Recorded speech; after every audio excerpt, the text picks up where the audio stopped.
Sarah glanced at her watch as she sprinted through the dimly lit train station. It was nearly midnight, and she could hear the faint rumble of the last train pulling into the platform. Her footsteps echoed in the empty halls, and she felt a chill run down her spine. Something about the station felt off tonight, too quiet, too still. She barely made it, leaping through the doors as they hissed shut behind her. The train gave a jolt and began to move. Sarah let out a sigh of relief, catching her breath. Inside, the carriage was eerily empty. The fluorescent lights flickered, casting long, unsteady shadows on the walls. At the far end of the carriage sat a man in a long black coat and a wide-brimmed hat. His head was tilted down, as though he was asleep. Sarah hesitated, then chose a seat near the middle, keeping some distance between herself and the stranger. The train rattled along the tracks, and Sarah stared out of the window, though there wasn't much to see. The darkness outside swallowed everything, leaving only her own reflection. She noticed her face looked pale, her wide eyes betraying her unease. She told herself it was just the late hour and the empty train making her nervous. After a few minutes, the lights above flickered again, this time plunging the carriage into total darkness. The train rattled on, its wheels screeching against the rails. Sarah gripped the edge of her seat, holding her breath. The darkness felt suffocating, and she prayed the lights would come back soon. When they did, her stomach dropped. The man in the black coat was no longer at the far end of the carriage. He was now 3 rows closer, sitting upright. His head was still bowed, obscuring his face. Sarah's pulse quickened. She stared at him, trying to convince herself that he must have moved while the lights were out. But how could he have done so without making a sound? She looked around the empty carriage, hoping to see someone, anyone else. There was no one. The lights flickered again, briefly plunging the train into darkness. When they came back, the man was closer, just a few rows away. This time, Sarah stood up, her hands shaking. She clutched her bag and decided to move to another carriage. She walked quickly toward the doors that connected to the next car, her eyes darting back to the man. He hadn't moved, but she felt his unseen eyes following her. She reached for the handle of the door. The lights flickered. When they came back, he was standing. Sarah's breath caught in her throat. He was only a few feet away now. His head was still tilted downward, the brim of his hat casting a deep shadow over his face. "Stay calm," she whispered to herself. She yanked on the handle, but the door wouldn't budge. It was locked. The lights flickered again, and this time, when they returned, the man was right in front of her. Sarah stumbled back, pressing herself against the wall. His face was visible now, ghastly pale, his eyes hollow and black. His lips stretched into a crooked smile that revealed teeth far too sharp. "You shouldn't have boarded this train," he said, his voice low and echoing, as though it came from all around her. The train gave a violent jolt, and Sarah fell to the floor. The lights flickered madly, plunging the carriage into chaos. When they steadied, she saw that the windows were no longer reflecting her face. Instead, they showed dark tunnels lined with twisted, skeletal hands clawing at the glass. She scrambled to her feet, desperate to escape. She ran to the emergency door release, slamming her hands against it. Nothing happened. The man was still standing in the same spot, but now he was laughing softly, a sound that made her skin crawl. The train screeched to a halt. Sarah looked out the window and saw that they were in the middle of a dark, endless tunnel. The doors opened with a hiss, revealing nothing but a black void outside. "Time to get off," the man said, his smile widening unnaturally. "No," Sarah screamed, backing away. But the man raised a hand, and the darkness outside began to seep into the carriage, tendrils of shadow wrapping around her legs. She struggled, kicking and screaming, but it was no use. The darkness pulled her toward the open doors. As she was dragged into the void, the last thing she saw was the man tipping his hat, his hollow eyes glinting with malice. The train resumed its journey, empty once more. When it arrived at the next station, no one stepped off. The carriage was completely empty, as though no one had been there at all. Sarah was never seen again, and the last train carried on into the night, waiting for its next passenger.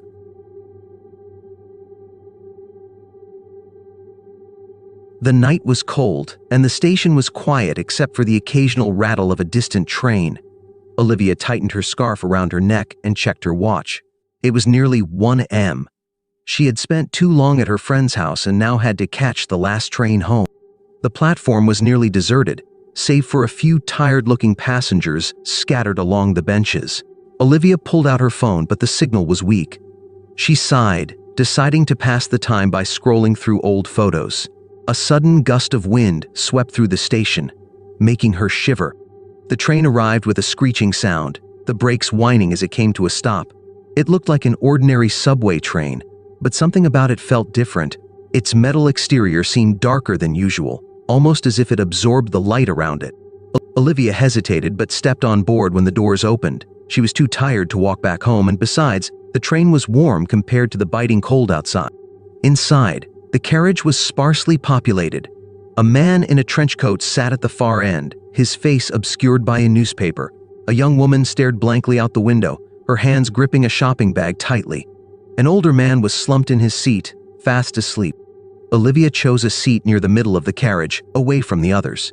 She leaned her head back and closed her eyes, letting the gentle sway of the train lull her into a state of relaxation. The train started moving, its wheels clattering against the tracks. Olivia opened her eyes when she realized there were no announcements, no automated voice telling her the next station. She frowned and looked out the window. The tunnel was pitch black, with no signs of light or any of the usual markers that indicated they were approaching a station. Strange, she muttered under her breath. The man in the trench coat lowered his newspaper slightly, his eyes flicking toward her before disappearing behind the pages again. The young woman with the shopping bag shifted uncomfortably in her seat, and Olivia noticed her knuckles were white from gripping the bag so tightly. Trying to shake off her unease, Olivia checked her phone. Still no signal. She glanced around the carriage again, her gaze lingering on the older man who was snoring softly. At least someone was relaxed, she thought. Minutes passed, and the train didn't slow down. It kept moving, the tunnel outside remaining impossibly dark. Olivia sat up straight, her unease growing. "Excuse me," she called to the young woman across the aisle. "Do you know when this train stops?" The woman looked at her, her eyes wide and frightened. She opened her mouth as if to speak, but no words came out. Instead, she shook her head violently and turned away, clutching her bag even tighter. Olivia's stomach churned. She turned to the man in the trench coat. "Sir, do you know?" Before she could finish, the man folded his newspaper deliberately and looked at her. His face was pale, almost unnaturally so, and his eyes were sunken and dark. He didn't answer her question. Instead, he smiled faintly and said, "It doesn't stop." "What?" Olivia asked, her voice rising. The man tilted his head, his smile never wavering. "This train doesn't stop. It just goes on and on.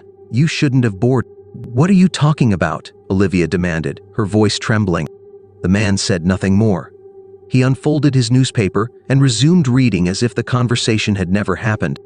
Panic began to rise in Olivia's chest. She stood and walked toward the doors, trying to peer out the window. The tunnel was still dark, and her reflection stared back at her, pale and frightened. "Excuse me," she called to the conductor's cab at the front of the train. "Is anyone there?" There was no response. The train jolted suddenly, throwing Olivia off balance. She grabbed onto a pole to steady herself. The lights flickered, plunging the carriage into darkness for a few seconds. When they came back on, the older man who had been asleep was now sitting upright, his eyes wide open. But there was something wrong with his face. His skin was pale and stretched too tightly over his skull, and his mouth was twisted into a grotesque grin. He turned his head slowly to look at Olivia, his eyes gleaming unnaturally. "You shouldn't have boarded," he said, his voice raspy and hollow. Olivia backed away, her heart pounding. She stumbled toward the rear of the train, desperate to find another passenger who could help. Shop gone. Her seat was empty, and the bag lay abandoned on the floor. Olivia picked it up, her hands shaking. It was empty. The train jolted again, and the lights flickered more violently this time. When they returned, the man in the trench coat was now standing in the aisle, staring directly at her. His face was no longer pale. It was decayed, with patches of flesh missing, revealing bone underneath. You can't leave," he said, his voice echoing unnaturally in the confines. Olivia screamed and ran to the nearest door. She pressed the emergency release button repeatedly, but nothing happened. The train continued to hurtle forward, its speed increasing. The lights went out completely, leaving her in total darkness. She could hear whispers now, faint and unintelligible, coming from all around her. The air grew colder, and Olivia felt a presence closing in on her. When the lights flickered back on, she was no longer alone in the aisle. The passengers who had been sitting quietly moments ago were now standing around her, their faces twisted and grotesque. Their hollow eyes stared at her, and their mouths moved in silent whispers. "Stop it! Leave me alone!" Olivia screamed, her voice echoing in the carriage. The passengers didn't move.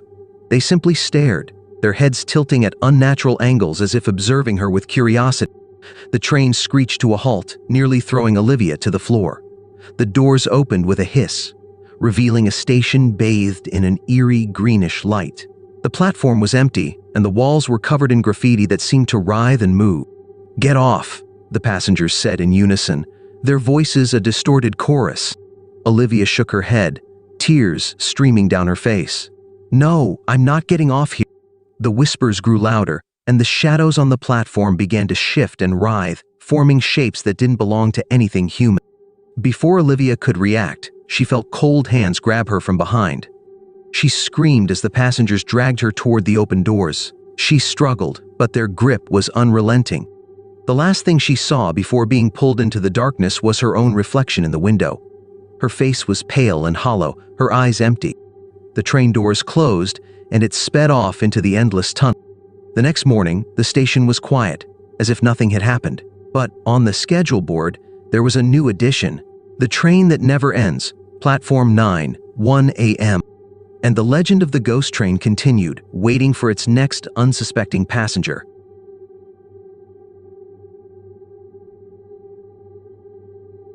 Emma was running late again, a habit she couldn't seem to shake.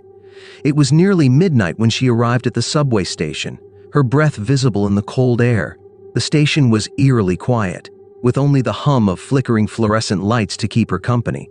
She glanced at the schedule on the cracked electronic board. The last train, 12 a.m., Platform 13. Platform 13. She hadn't even realized this station had that many platforms. Shrugging it off, she followed the faded signs pointing toward a set of stairs that descended deeper into the earth. The farther she went, the darker and colder it became. The walls were damp, and the air smelled of mildew. When she finally reached Platform 13, she paused. It looked old, older than the rest of the station. The tiles on the walls were cracked, and the platform itself was covered in grime. A train sat waiting, its doors open. It was an older model, with tarnished metal and windows so dirty they were almost opaque. The engine hummed softly, as though it were alive and waiting. Emma hesitated. Something about the train felt wrong, but she was tired and desperate to get home, so she stepped inside. The carriage was dimly lit, the bulbs above flickering erratically. It was empty except for a few passengers scattered throughout. A woman sat near the front, knitting something with black yarn, her head bowed. A man in a suit sat across from her, staring blankly ahead. At the far end, a child held a tattered teddy bear, rocking back and forth without a sound. Emma chose a seat near the middle, clutching her bag tightly. The doors hissed shut, and the train jolted forward. She glanced at her phone, but it displayed no signal. Typical for the subway, she thought. As the train sped through the tunnel, Emma noticed something strange. There were no announcements, no signs indicating the next station. The train wasn't stopping. "Excuse me," she called to the woman knitting at the front. "Do you know when this train stopped?" The woman didn't respond. Her hands moved methodically, looping the black yarn, but her head remained bowed. Emma turned to the man in the suit. "Sir, do you know?" He turned his head slowly to face her. His eyes were empty sockets, black and hollow. His mouth opened, but no sound came out. Emma gasped and stood, backing away. She turned toward the child at the end of the carriage. The little boy looked up at her, his face pale and sunken, his eyes dark as coal. "This is the ghost line," the boy whispered, his voice echoing unnaturally. "You don't belong here." Emma's heart raced. She ran to the door, trying to pry it open, but it wouldn't budge. She pounded on the glass, screaming for help. The train's lights flickered, and for a moment, the passengers disappeared. When the lights returned, they were closer, standing now, their hollow eyes fixed on her. "You shouldn't have boarded," the boy said, stepping closer. His teddy bear fell to the floor, its button eyes staring lifelessly up at her. Emma backed away until she hit the opposite door. "Please, I didn't mean to." The train began to slow, and Emma felt a flicker of hope, But when she looked out the window, her hope died. The train had stopped in a station, but it was nothing like the ones she knew. The platform was crumbling, overgrown with dark twisting vines. Shadows moved in the corners, shapes that didn't belong to any living creature. The air was thick with an unnatural fog that seemed alive, writhing and twisting. "This is your stop," the woman with the knitting said, her voice raspy and cold. She stood now, her face hidden beneath a veil of black lace. "I'm not getting off," Emma shouted, tears streaming down her face. The man in the suit tilted his head. "You already have," he said, and pointed behind her. Emma turned. The doors were open, and she was standing on the platform without realizing she had moved. The train hissed, its doors shutting, and began to pull away. No, wait!" Emma screamed, running after it. But the train disappeared into the darkness, leaving her alone. The shadows on the platform began to shift, closing in around her. Whispers filled the air, unintelligible but filled with malice. Emma backed up against the wall, clutching her bag. From the fog, figures began to emerge. They were passengers, like her, but their faces were pale and contorted in agony. Their hands reached out for her, their whispers turning to wails. Emma screamed, but the sound was swallowed by the fog. The next day, commuters at the station reported hearing faint cries echoing from somewhere deep below, but no one could find the source. The ghost line remained a mystery, and Emma was never seen again. But late at night, some say, if you're unlucky enough to take the last train from platform 13, you might hear her voice, calling for help from the depths of the darkness. The clock on the platform read 11:57 p.m. Danny cursed under his breath as he rushed down the deserted subway stairs, his footsteps echoing in the cavernous station. The last train of the night was already waiting at the platform, its doors open like a mouth inviting him in. He made it just in time, slipping into the train as the doors slid shut behind him. Danny was breathless but relieved. The train was silent except for the low hum of the engine. He glanced around. The carriage was almost entirely empty, save for a single figure seated near the back. The person was hunched over, wearing a hooded jacket that obscured their face. Their hands, pale and thin, rested on their knees. Something about their stillness made Danny uneasy, but he shook off the feeling and sat a few rows away. The train jerked forward, and the fluorescent lights flickered. Danny pulled out his phone, trying to distract himself. No signal, as usual underground. He sighed and scrolled through old photos. The train clattered loudly on the tracks, and the rhythmic sound began to lull him. Then he heard it, a faint, rhythmic tapping. Danny looked up. The hooded figure hadn't moved, but the tapping sound persisted, sharp and deliberate, like fingernails drumming on a hard surface. He scanned the carriage, but there was no one else. He cleared his throat nervously. "Hello? Are you okay?" The figure didn't respond or move. Danny's pulse quickened. He told himself not to be ridiculous. It was just another late-night passenger. Maybe they were asleep. He decided to ignore it and return to his phone. The tapping stopped, replaced by a low whispering sound. It was faint, almost imperceptible, but it was there. Danny strained to listen. It sounded like someone muttering, though he couldn't make out the words. He glanced back at the figure. This time, the hooded head was tilted slightly, as if listening too. Danny shivered. The air in the carriage felt colder, and the hum of the train seemed to fade, leaving only the whispering sound. He stood up, deciding he'd had enough. He'd moved to another carriage. As he walked toward the connecting doors, he stole a glance back. The hooded figure was still seated, but their head was now turned toward him. Under the hood, the face was shadowed, but Danny could feel the intensity of their gaze. He quickened his pace and yanked at the door to the next carriage. It wouldn't budge. He tried again, harder this time, but it was stuck. Behind him, the whispering grew louder. Danny turned slowly. The hooded figure was now standing in the middle of the carriage, facing him. The hood had fallen back, revealing a gaunt, pale face. The eyes were sunken, almost lifeless, but they glinted with a strange light. What do you want?" Danny stammered, his back pressed against the locked door. The figure didn't answer. Instead, it raised a bony hand and pointed at him. The train lurched violently, throwing Danny to the floor. The lights flickered wildly, plunging the carriage into moments of total darkness. When the lights returned, the figure was closer, much closer. Danny scrambled to his feet, his heart pounding. He banged on the door, screaming for help, The whispering had turned into a guttural growl, filling the air around him. The train's windows suddenly shattered inward, and a rush of cold wind filled the carriage. Outside, the tunnel was no longer dark. Instead, it was lined with countless faces, pressed against the walls, their mouths open in silent screams. The figure was now inches from Danny, its hollow eyes boring into his. "You took their place," it rasped, its voice like grinding metal. "What are you talking about?" Danny cried. The figure smiled, revealing rows of jagged yellow teeth. "Someone must always ride the train." Before Danny could respond, the figure reached out and touched his chest. Pain shot through his body, and he felt as though his very soul was being pulled from him. The last thing Danny saw was his own reflection in the broken window. His face was pale and lifeless, just like the figure's. When the train arrived at the final station, it was empty except for a new hooded figure seated silently at the back. The train doors closed, and it rumbled back into the dark tunnel, waiting for the next passenger,